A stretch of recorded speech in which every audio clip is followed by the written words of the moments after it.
Untuk yang selanjutnya yaitu doa untuk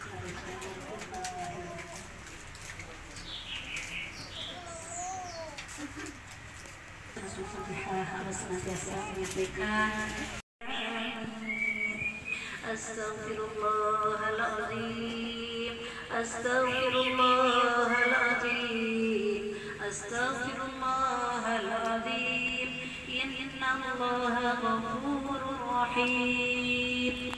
A'udzu billahi minasy syaithanir rajim. Bismillahirrahmanirrahim.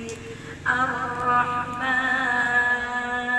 'allamal Qur'an, khalaqal insan, 'allamahul bayan. Asy-syamsu wal qamaru bihusban, wan najmu wasy-syajaru yasjudan, was-samaa'a rafa'aha wa wada'al mizan, alla tatghaw fil mizan. Syahidin wa syakirin walhamdulillahi rabbil alamin. Mudah-mudahan Allah senantiasa memberikan rahmat dan juga syafaat kelak di yaumil akhir untuk kita semua yang membacanya. Amin amin ya Allah ya rabbal alamin. Baiklah, untuk selanjutnya yaitu sambutan dari Shahibul Bait yang akan disampaikan oleh Bapak RW kita.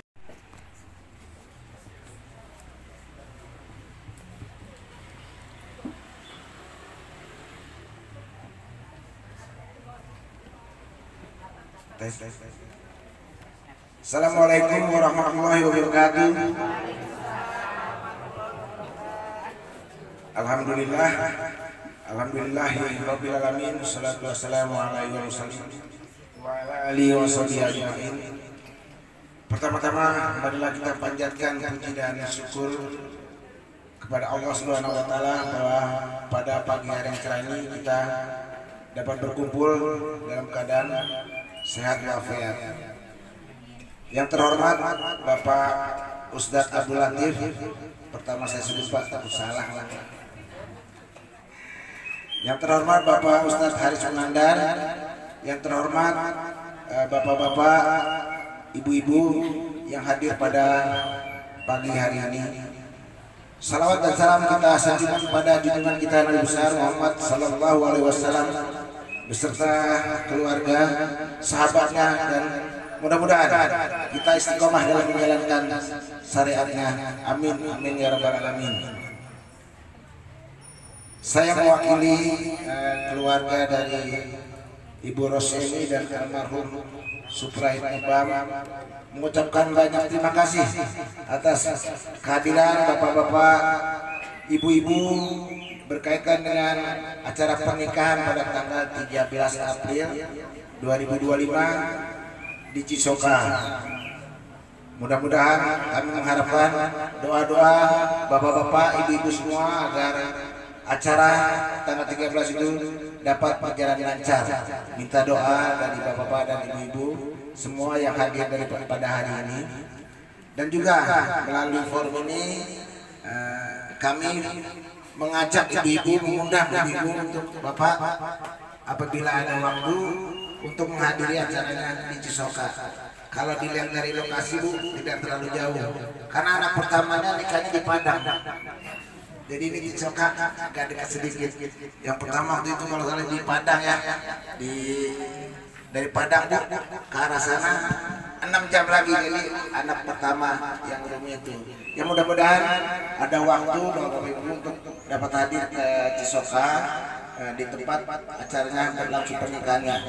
Sekali lagi kami mengucapkan terima kasih dan minta doanya agar acara pada hari Minggu dapat terlaksana dengan lancar. Mungkin itu dari kami, kurang lebihnya mohon maaf. Wabillahi taufiq wal hidayah. Assalamualaikum warahmatullahi wabarakatuh.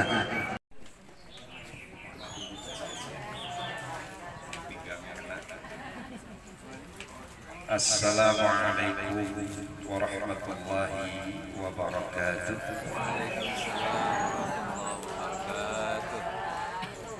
A'udzu billahi minasyaitonir rajim. Bismillahirrahmanirrahim. إن الحمد لله نحمده ونستعينه ونستغفره ونعوذ بالله من شرور أنفسنا ومن سيئات أعمالنا من يهده الله فلا مضل له ومن يضلل فلا هادي له أشهد أن لا إله إلا الله وحده لا شريك له وأشهد أن محمدا عبده ورسوله لا نبي بعده اللهم صل وسلم وبارك على حبيبنا ونبينا محمد وعلى آله وصحبه أجمعين ومن تبعهم بإحسان إلى يوم الدين أما بعد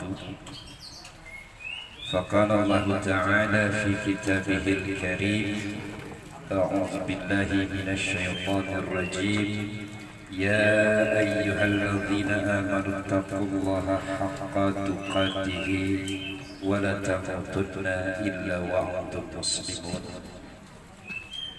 وقال النبي صلى الله عليه وسلم النكاح من سنتي فمن لم يعمل بالسنة فليس مني صدق الله العظيم وصدق رسول الله صلى الله عليه وسلم. Yang saya hormati perwakilan dari keluarga besar calon mempelai pria sekaligus pemimpin di lingkungan Al-Mukarram, Bapak Ketua RW Bapak Surya Bustaman. Yang saya hormati dan saya muliakan guru kita Bapak Ustadz Abdul Latif selaku pembimbing di lingkungan kita.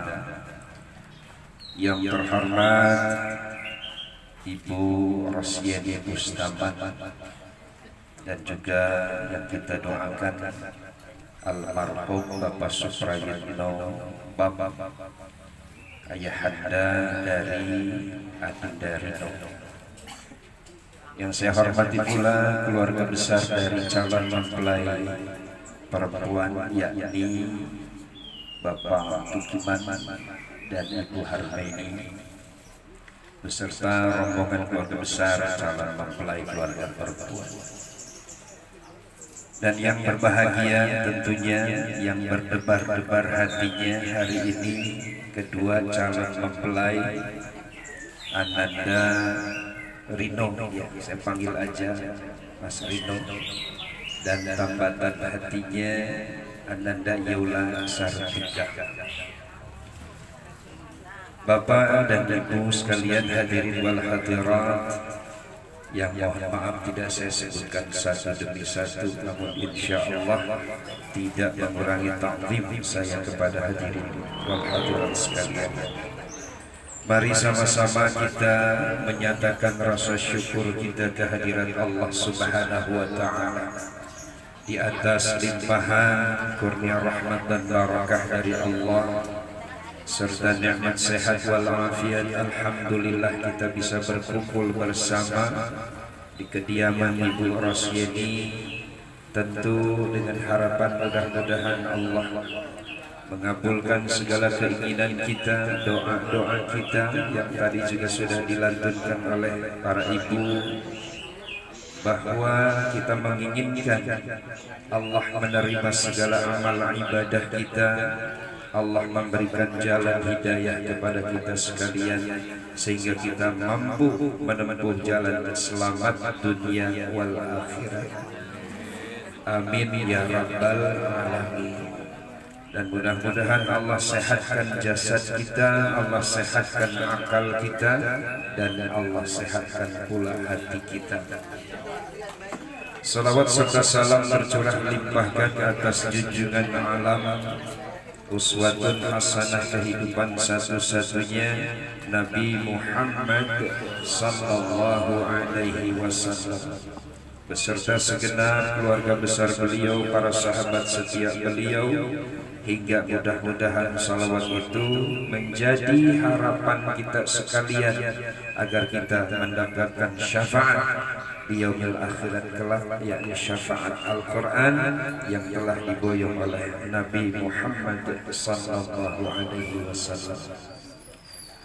Hadirin wal hadirat rahimakumullah, pada kesempatan hari ini, hari yang cerah ini, tanggal 12 April bertepatan dengan 13 Syawal 1446 Hijriah. Dan insya Allah kita dikumpulkan di sini dalam rangka tasyakur bin ni'mah, sekaligus mendoakan kedua calon mempelai yang insya Allah esok pada tanggal 13 April akan melangsungkan satu prosesi yang sakral, yang mudah-mudahan mendapatkan ridha dan barokah dari Allah Subhanahu wa Ta'ala, guna mereka menata kehidupan berikutnya, yakni kehidupan berumah tangga.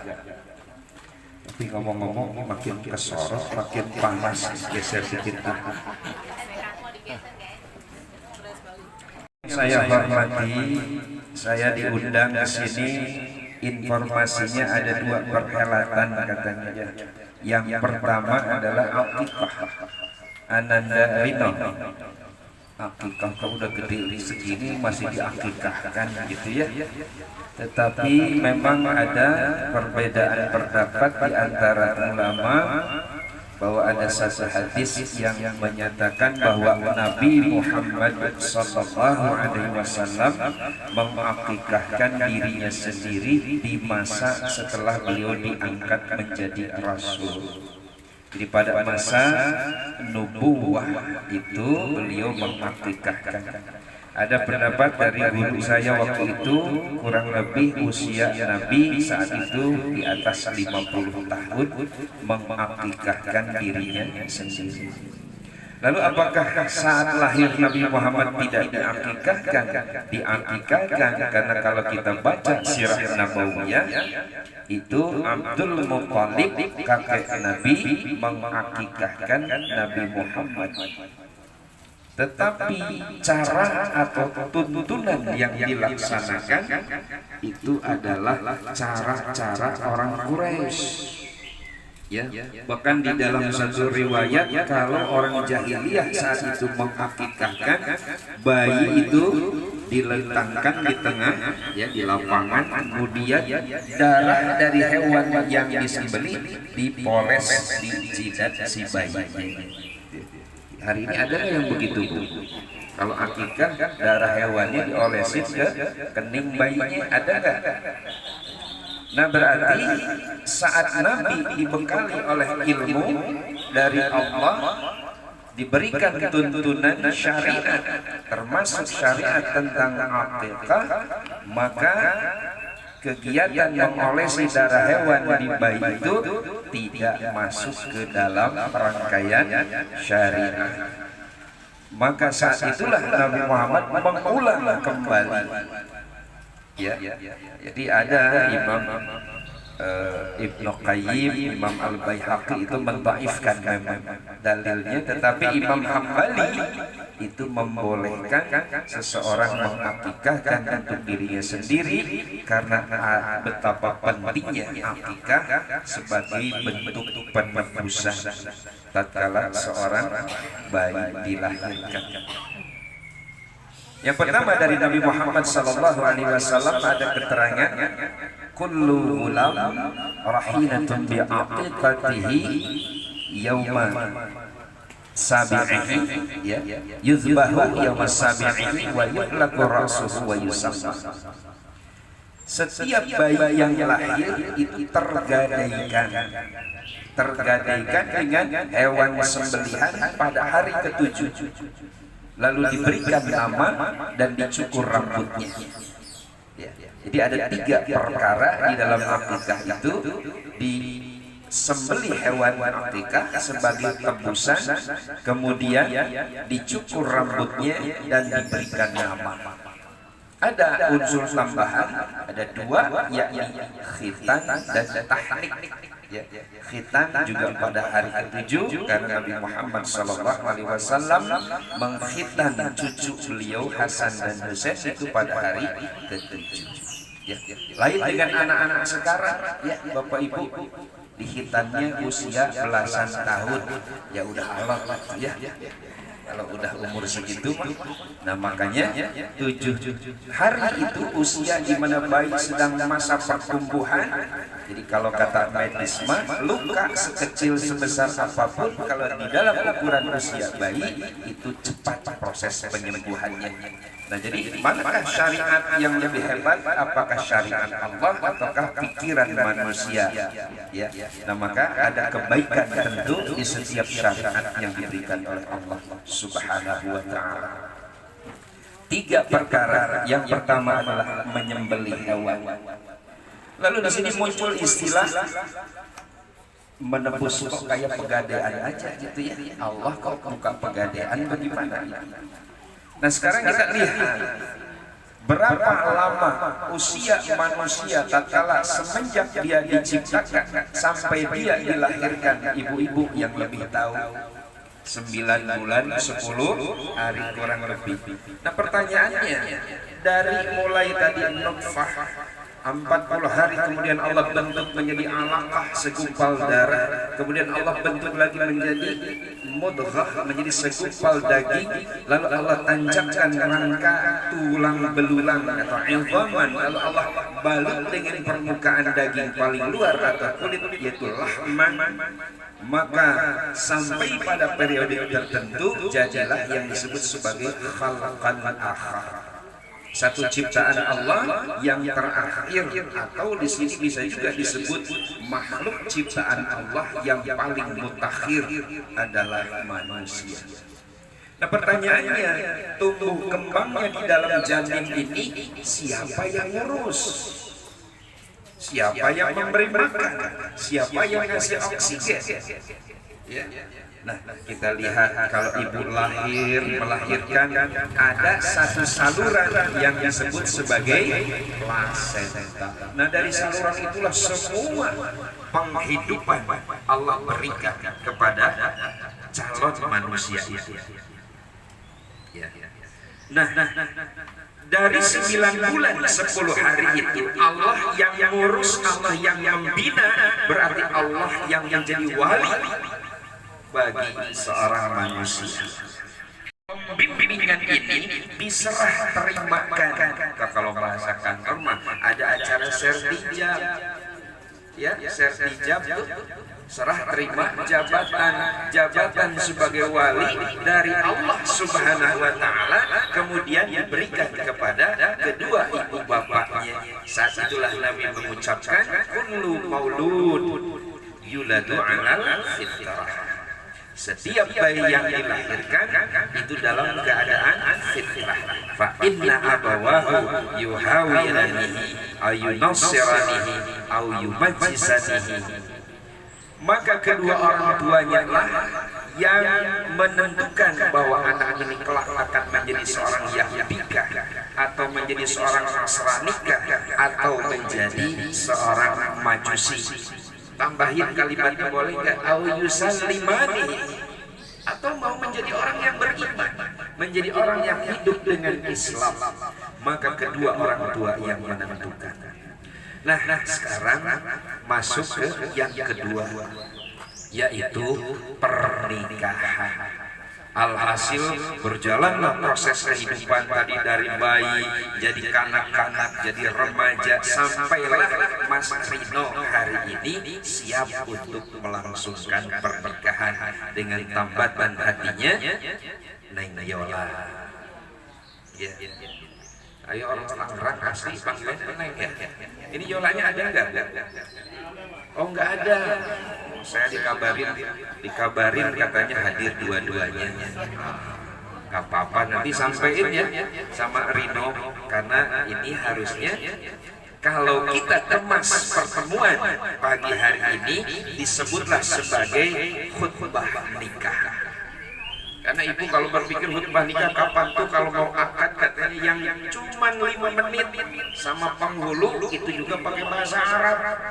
Artinya bu, ya, padahal kata ulama dikatakan khutbah nikah itu sebagai arruhul akad, ruhnya akad. Kalau ruh gimana itu? Ruh itu yang menggerakkan, yang menghidupkan. Berarti ruh pernikahan itu adalah khutbah nikah. Jadi kalau Pernikahan tanpa diberikan khutbah maka ibarat cangkir yang tidak ada isinya. Nah, kita pengen cangkir ini ada isinya. Sebagai apa? Sebagai bekal. Lalu apa hubungannya dengan akikah tadi? Kira-kira ada hubungannya Bapak Ibu? Tadi kan Allah menyerahkan serah terima perwalian kepada ibu bapak saat 7 hari itu, maka akad nikah atau akadun nikah sama, peralihan kuasa, peralihan perwalian yang tadinya dari seorang ayah yang kebetulan masih ada nih, Neng Yola ayahandanya Bapak Tukiman ya, Insya Allah namanya itu. Nah, saat itulah menyerahkan kepada siapa? Kepada seorang pemuda yang baru dikenalnya, gak lama-lama amat kenal Mas Rino. Pak Tukiman itu diserahkan begitu saja dari ujung kepala sampai ujung kakinya. Untuk apa? Untuk dibina, dididik, dan dimakmurkan, disejahterakan, dititipkan. Sehingga istilah serah terima atau akad tadi yang dilandasi oleh tadi nilai keimanan dari Allah Subhanahu wa Ta'ala, maka ini harapannya adalah untuk melanjutkan pengabdian yang tadi pengabdian para orang tua sekarang oleh anak-anaknya dilanjutkan, karena hidup ini adalah ibadah. Ibadah itu adalah pengabdian kepada Allah Subhanahu wa Ta'ala. Kalau kita tanya ibu bapak sekalian, kira-kira ibadah kita hari ini diterima apa enggak sih? Contoh misalkan sholat saya diterima enggak ya?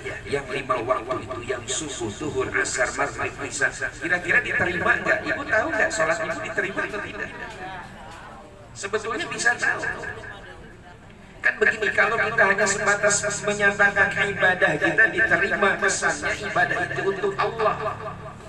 Padahal sebenarnya ibadah itu kembali kepada si pelaku ibadah. In ahsantum li anfusikum wa in sa'atum falah. Kebaikan yang kalian lakukan itu akan kembali kepada dirinya sendiri, dan kejahatan yang dilakukan pun itu akan kembali kepada dirinya sendiri. Jadi sebenarnya ibadah itu sebenarnya untuk kita sendiri. Allah itu hanya memberikan sinyal ini sesuai tuntunan atau tidak, itu saja sebetulnya. Allah meridhoi atau tidak, tetapi manfaat dari ibadah apapun akan kembali kepada manusianya. Coba sholat contohnya Bu. Manfaat sholat apa? Dikatakan tanha anil fahsya'i wal munkar. Sholat itu menggerus fahsya dan munkar. Jadi kalau ibu mau tahu sholat saya diterima atau tidak, lihat pada diri. Fahsya munkarnya sudah hilang apa belum? Kalau fahsya munkar sudah hilang, disitulah Allah menerima ibadahnya. Karena yang membentuk kita jadi baik sebetulnya Allah.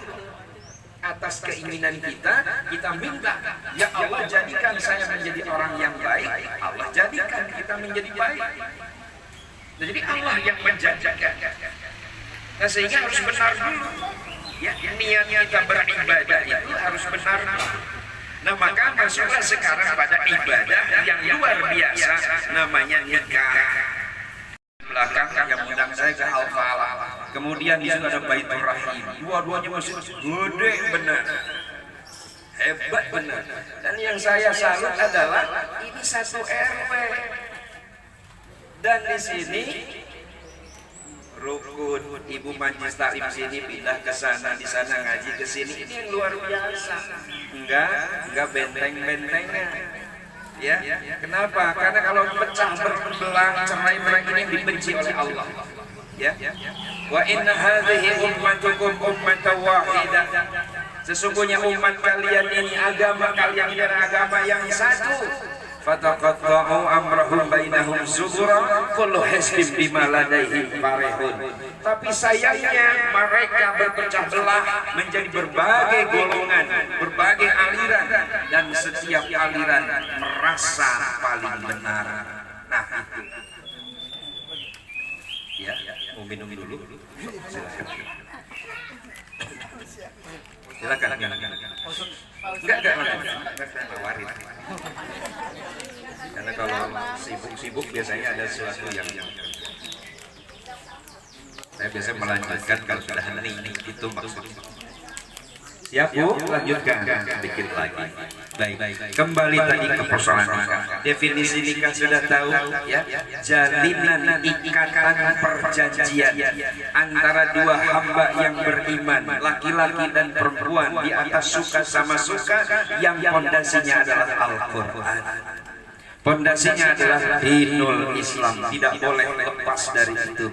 Jadi Mas Rino nanti siap-siap menata kehidupan berumah tangga dengan Al-Quran. Gimana bisa menata kehidupan dengan Al-Quran kalau tidak dipelajari Al-Quran? Bisa nggak? Kenapa sih Bu? Apa sebetulnya alasan manusia tidak mau mempelajari Al-Quran? Apa kalau bukan kepala batu? Di dalam surat Tahrim ayat ke-6 Allah katakan, ya ayyuhalladzina amanu qu anfusakum wa ahlikum nara wa quduhan nas wal hijarah. Jadi kepada siapa nih? Kepada bapak, kepada kepala rumah tangga, jagalah diri kalian, lindungi diri kalian dan keluarga kalian dari ancaman neraka. Yang ancaman neraka itu bahan bakunya adalah manusia dan batu. Bahan bakar neraka adalah manusia dan batu. Ada dua disebut, ya, An-nas wal hijarah. Kalau manusia, iya, manusia berdosa masuk jahanam. Tapi kalau batu dosanya apa Bu? Batu kenapa masuk neraka? Dosanya apa? Ini biasanya dalam ilmu bahasa ada dua yang disebutkan oleh Allah, manusia dan batu. Biasanya objek kedua jadi sifat. Jadi bahan bakar neraka itu siapa? Manusia yang berkepala batu. Siapa yang berkepala batu? Yang tadi enggan untuk mendekatkan diri kepada Allah. Dia merasa pencapaian hidupnya atas jerih payahnya sendiri. Boro-boro dia mau ngaji, hati-hati. Nanti Allah akan ambil kembali apa yang Allah sudah titipkan. Kalau manusia tidak sudi mendekatkan diri kepada Allah dengan ilmunya itu. Lalu di dalam surat Al-Jadilah dikatakan, fafsahu fil majalis, fafsahu yafsahillahu lakum. Lapangkan majelis. Kalau kalian melapangkan majelis, niscaya Allah akan melapangkan hidup kalian. Ini pengumuman pemerintah Bu, maaf, ini semakin nyoror.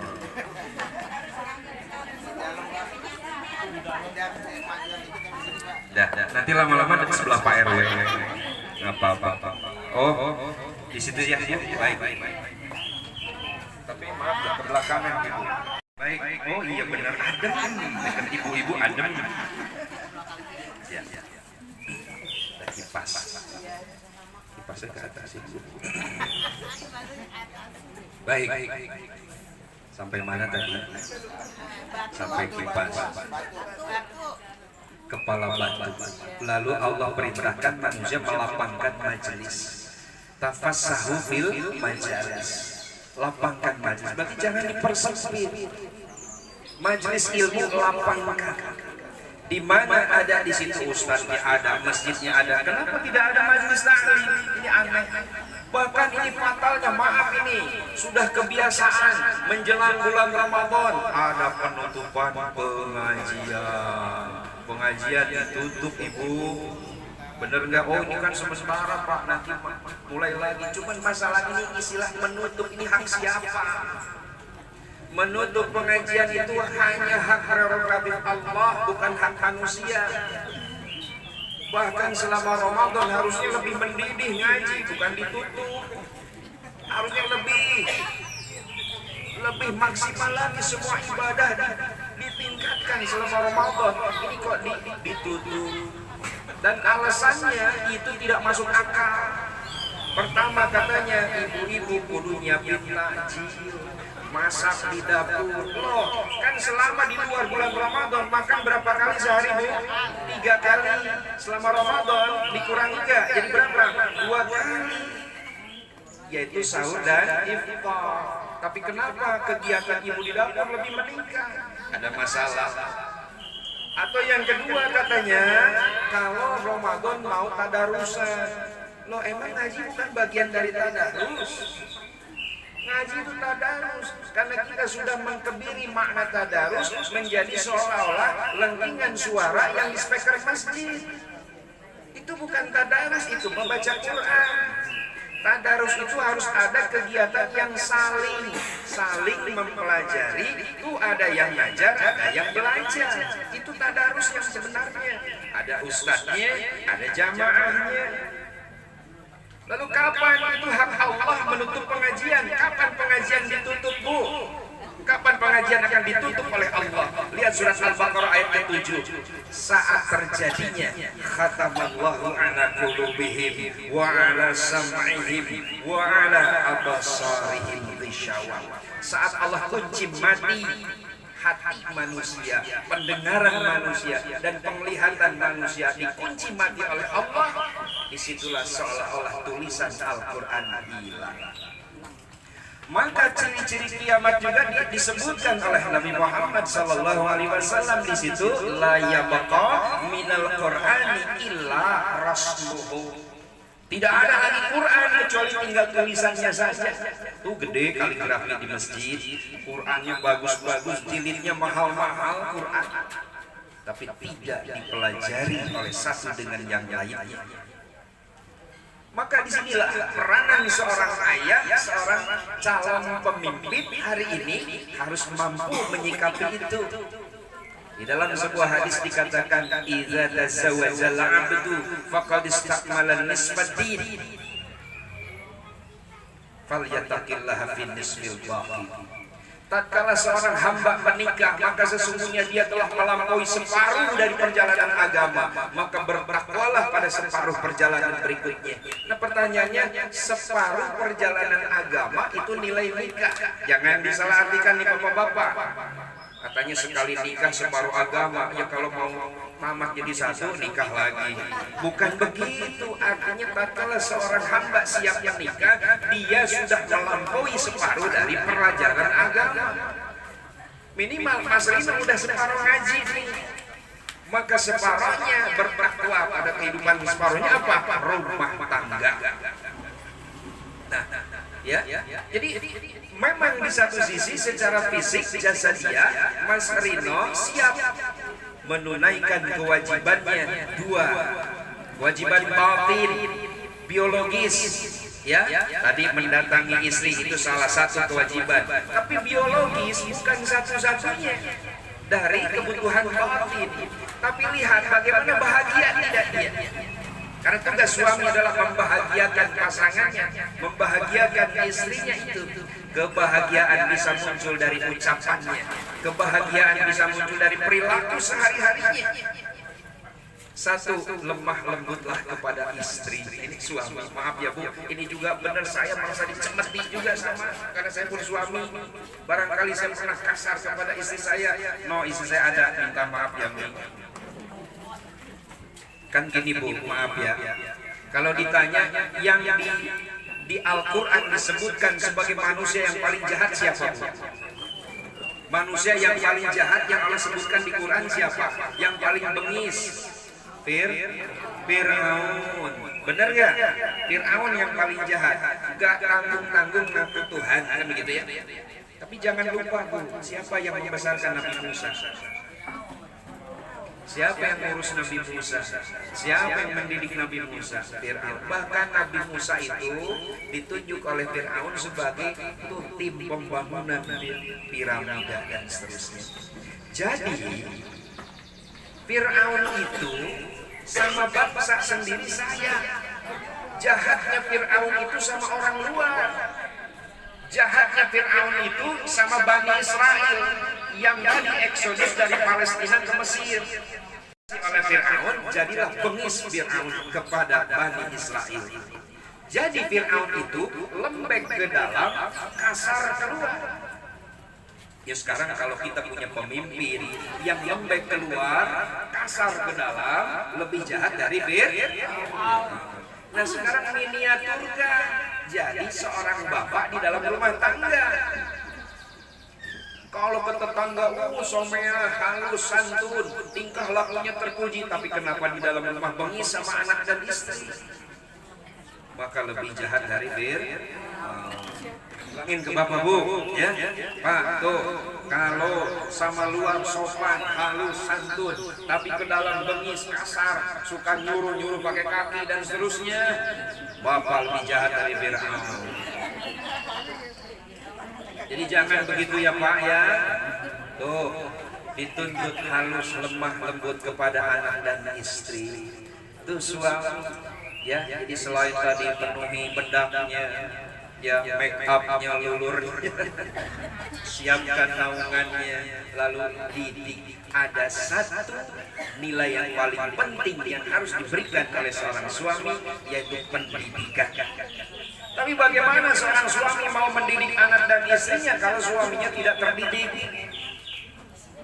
Maaf nih Mas Rino, Mbak Yolanya nggak pernah absen ikut kajian. Mas Rinonya mana nih, nggak datang ke pengajian? Oh sekali. Protes sekali aja, protes. Jadi besok siap ya, ajak istri ke kajian. Kajian banyak, di Al-Falah ada kajian, di Baitul Rahim ada kajian. Ya nanti buku Al-Muhajirin silahkan. Ya, ngaji. Ya Mas ya, jangan sampai nggak ngaji. Karena nanti kalau gimana ayatnya Bu, masih ingat gak? Wa min ayatihi an khalaqalakum min anfusikum azwaja litaskunu ilaiha. Ada kata litaskunu, ada kata sakinah di situ. Nabi Adam pun pernah diperintahkan uskun anta wa zaujukal jannah. Apa itu sakinah?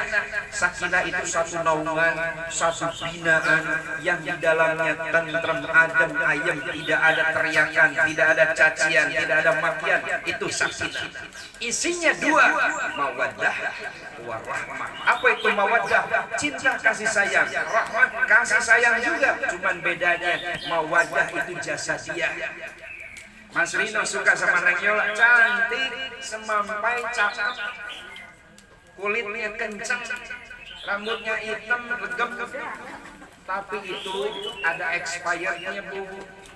Ya, suatu ketika rambut memutih, kulit yang tadinya kencang berubah keriput kayak kerupuk kena air, membungkuk, tambah petot, tambah peot. Nah, apakah saat itu masih cinta? Nah, ini ujian bagi suami, ya. Lalu sama Neng Yola pun senang sama Mas Rino, ganteng, gagah, lihat tuh badannya tuh. Kalah artis sinetron sama Mas Rino. Cakep, gagah, ganteng, pribadinya juga mempesona. Gimana? Tapi itu pun ada expired date-nya juga. Lama-lama pantatnya tambah tepok, ototnya mengkerut, rambut semakin beruban, gigi copot atu-atu, lama-lama jadi metik. Motor metik kan gak ada giginya. Ya, lalu apakah saat itu terjadi cinta masih ada? Maka disitulah Allah menyiapkan kasih sayang yang kedua, yakni rahmah. Ini yang murni datang dari Allah, disebut sebagai inner beauty, kasih sayang dari dalam Pak, rohani. Maka seorang bapak, Pak Agus kalau kemana keluar tidak ada tempat yang paling indah kecuali pulang ke rumah. Bener nggak? Karena ada buku di situ. Ya. Nah jadi apapun usia kita, gimana segembos apapun kondisi kita, tatkala ada rahmah di dalam diri, maka itu yang masih menyisakan sayang, cinta, kasih dengan pasangan kita, dan itu yang abadi. Tapi kalau rahmat sudah hilang, nah ini yang bahaya, ya. Makanya disitulah jadilah pasangan yang hidup dengan Al-Quran. Tidak ada cara lainnya. Kalau mau hidup sakinah, mawaddah, warahmah, maka hiduplah dengan Al-Quran. Lalu yang terakhir, Allah akan kurniakan dari keduanya pasangan ini keturunan yang insya Allah saleh dan salehah. Terakhir pelajaran biologi Mas Rino, maaf nih Bu Rosyeni, tolong dicatat. Sampai besok, ini sehari lagi loh. Jangan capek ya. Istirahat yang cukup, tidur yang cukup, kalau perlu minum telur bebek 10. Kenapa? ini nanti Bapak Ibu, beliau akan menghadapi satu masa di mana malam pertama belah dulu. Uhuy katanya. Ini pelajaran biologi, maaf nih. Kata medis begini Bu, sperma itu akan matang dalam waktu 3 kali 24 jam. Saat malam pertama, maaf, Allah takdirkan ketemunya spermatozoa dengan ovo, Allah kawinkan sel-sel dari keduanya, jadilah calon makhluk Allah yang baru. Lalu bagaimana kalau itu terjadi dalam keadaan masih lelah, capek, tak bertenaga, kecapean, urus panggung, urus gedung, urus undangan, urus catering, serahin ke yang lain. Istirahat, telur bebek jangan lupa. Jadi ini sepintas pelajaran biologi sederhana, tapi ini vital. Maka kalau tadi dilakukan oleh dua insan yang dua-duanya sehat, dua-duanya cukup istirahatnya, cukup vitaminnya, cukup makan minumnya, bergizi asupannya, maka Allah akan lahirkan makhluk yang sehat, yang dari otaknya cemerlang, dari sel-sel tubuhnya dia meyakinkan untuk menjadi orang-orang yang benar-benar beriman berikutnya. Ya, jangan lupa ya, habis ini tidur siang. Cuci kaki dulu. Jumatan dulu. Ya, baik. Tuh tadi diingatkan ada Jumatan hari ini. Saya juga ada jadwal khotib di Al-Muhajirin. Mohon maaf ya, ibu-ibu udah kepanasan. Mudah-mudahan ini membawa manfaat bagi kedua calon mempelai, umumnya bagi yang ngomong, juga bagi bapak ibu sekalian. Mudah-mudahan rumah tangga Ananda berdua, Rino dan Yola, menjadi rumah tangga yang sakinah, mawaddah, warahmah, diberkahi oleh Allah, diridhoi oleh Allah, dan dari mereka diberikan keturunan yang saleh dan salihah, keturunan yang banyak. Jangan takut banyak anak, jangan kabeh. Ya, karena setiap lahir janin yang baru Allah siapkan rezekinya masing-masing. Setiap jiwa ada rezekinya, semua sudah dijamin oleh Allah Subhanahu wa taala. Yakin di situ. Kalau perlu 12 jadi bikin tim futsal. Ada partnernya, bisa lawan main. Ya. Nah, itu saya juga pengen begitu. Baik, demikian yang bisa disampaikan. Mohon maaf atas kekurangan. Mohon maaf kalau ada sendak gurau atau hal-hal yang menyinggung perasaan semata-mata. Ya itulah yang bisa disampaikan. Demikian yang insya Allah ditutup doa oleh Al-Mukarram guru kita. Di sini saya mewakili sahabat-sahabat dari Majelis Taklim Al-Muhajirin, juga menghaturkan salam hormat kepada Ibu Roslini keluarga, pada Ananda Rino. Ya, doa yang sama, mudah-mudahan esok diberikan kelancaran, keberkahan, ya, akad nikah yang Allah berikan ridho dan barakah. Assalamualaikum warahmatullahi wabarakatuh. Bismillah, alhamdulillah, wassalatu wassalamu ala rasulillah wa ala alihi wa ashabihi wa mawalah wa ba'd. Mari Bapak Ibu kita sama-sama mengangkatkan kedua tangan kita berdoa kepada Allah SWT.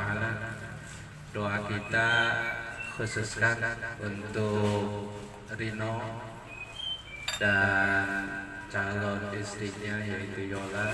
Insya Allah yang tanggal 13 besok hari Ahad ya, akan melaksanakan akad nikah. Kita doakan semoga diberikan keselamatan, kesehatan, kemudahan dan kelancaran dalam pelaksanaan akad nikah nanti, dan kita doakan semoga rumah tangganya insya Allah dijadikan sebagai rumah tangga yang sakinah mawaddah warahmah, rumah tangga yang senantiasa diberkahi oleh Allah SWT, dan mudah-mudahan diberikan keturunan yang solih dan solihah. Allahumma salli ala Sayyidina Muhammad wa ala ali Sayyidina Muhammad. Alhamdulillahi Rabbil Alamin, hamdan yuwafi ni'amahu wa yukafi mazidah. Ya Rabbana lakal hamdu kama yanbaghi li jalali wajhikal karim wa 'azimi sultanik.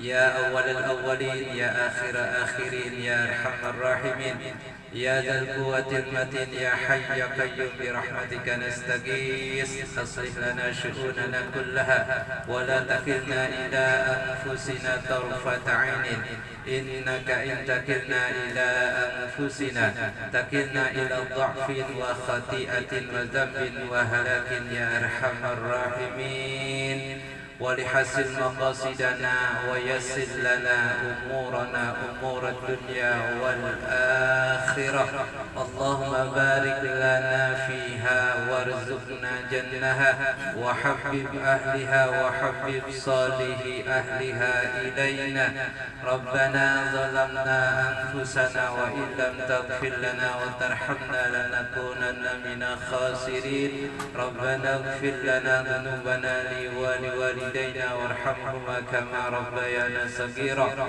ولجميع المسلمين والمسلمات والمؤمنين والمؤمنات الأحياء منهم والأموات برحمتك يا أرحم الراحمين ربنا يسر لنا أمورنا أمور الدنيا والآخرة ولحسن مقاصدنا ويسر لنا أمورنا أمور الدنيا والآخرة ila Rino dan Yola yang akan melaksanakan akad nikah hari Ahad besok. Ya Allah, berikanlah kesehatan, kemudahan, kelancaran, keselamatan dan keamanan. Semoga dalam pelaksanaan akad nikahnya diberikan keberkahan dari Allah Subhanahu wa taala. Semoga menjadi rumah tangga yang sakinah wa warahmah. Allahumma ja'alhuma ahlan ka ahli Nabi sallallahu alaihi wasallam. Allahumma ja'alhuma ahlan sakinatan mawaddatan wa rahmah. Rabbana hab lana minas salihin. Rabbi ij'alna muqimas salah wa min dhurriyyatina rabbana wa taqabbal du'a.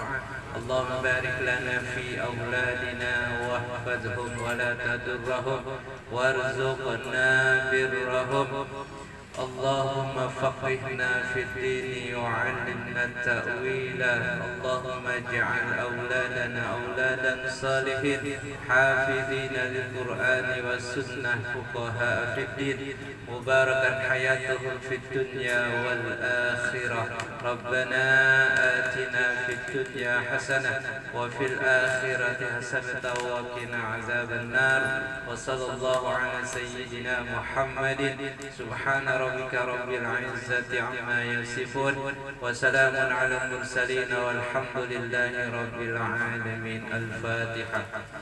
أعوذ بالله من الشيطان الرجيم. بسم الله الرحمن الرحيم. الحمد لله رب العالمين الرحمن الرحيم مالك يوم الدين إياك نعبد وإياك نستعين اهدنا الصراط المستقيم صراط الذين أنعمت عليهم غير المغضوب عليهم ولا الضالين آمين. Terima kasih. Assalamualaikum warahmatullahi wabarakatuh. عليك